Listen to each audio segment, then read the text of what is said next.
Bonjour à toutes, bonjour à tous.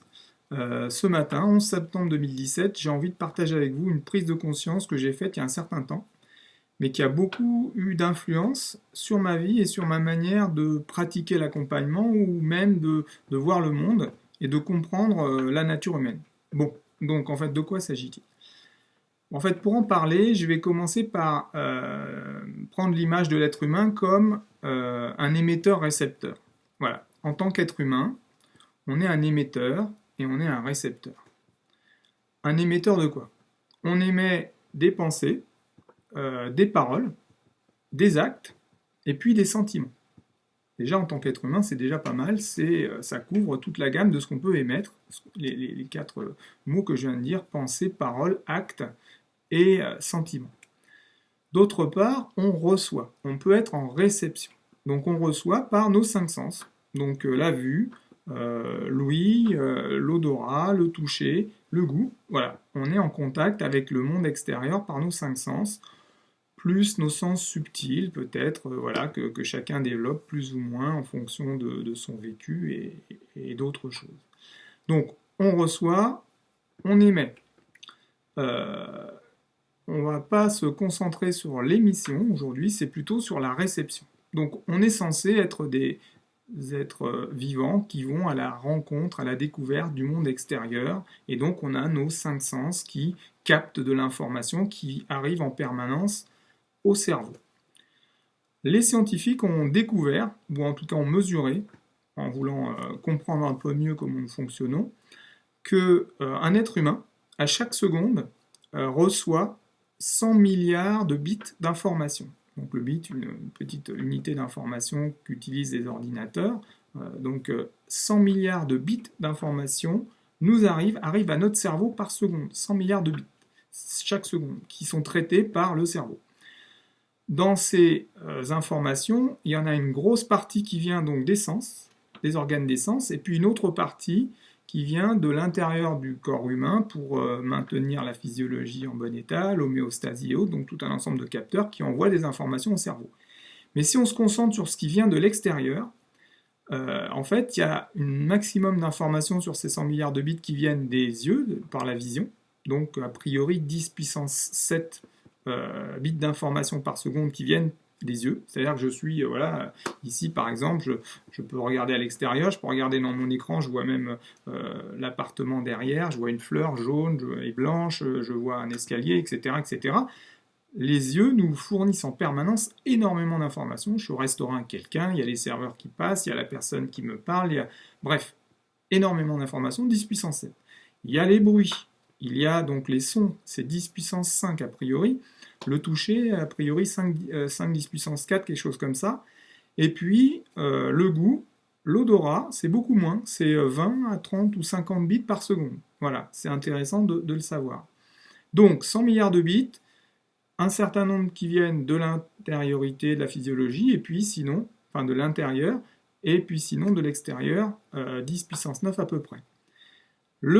La prise de conscience que j'ai faite, notamment après avoir, donc on m'est parlé de Thor Noretrenders, qui est un chercheur danois, qui a écrit The User's Illusion, qui a en fait pu découvrir que la bande passante de la conscience humaine, elle est très très petite. C'est-à-dire qu'on reçoit 100 milliards de bits d'informations par seconde, et en fait, en conscience, en tant qu'être humain, ma conscience, ce dont je suis conscient, ce que je porte à ma conscience, voilà, qui va me faire agir, qui va me faire décider, qui va me faire œuvrer dans la vie, eh bien cette bande passante, elle est de 16 bits. 16 bits d'informations par seconde par rapport à 100 milliards de bits d'informations par seconde.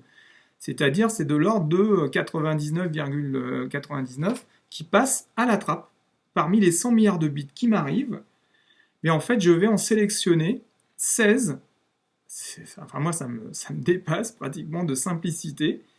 16 bits uniquement que je vais garder à ma conscience. Ça veut dire que deux individus qui vivraient la même situation, qui recevraient le même type d'information dans la même seconde, les mêmes circonstances, évidemment, les 16 bits que chacun va déterminer, garder à sa conscience, sont éminemment personnels. Donc ça nous démontre que nous ne pouvons qu'avoir une vision très personnelle du monde, À chaque instant, il est impossible d'avoir la même chose, de garder la même chose pour deux individus dans les 16 bits, puisque, en fonction de ses expériences, en fonction de ses croyances, en fonction de ses douleurs, de sa souffrance, en fonction de notre humeur du moment, on va choisir de garder de manière très arbitraire 16 bits d'information dans notre conscience. Et à partir de ces 16 bits, on va agir, on va sentir, on va réagir, on va projeter.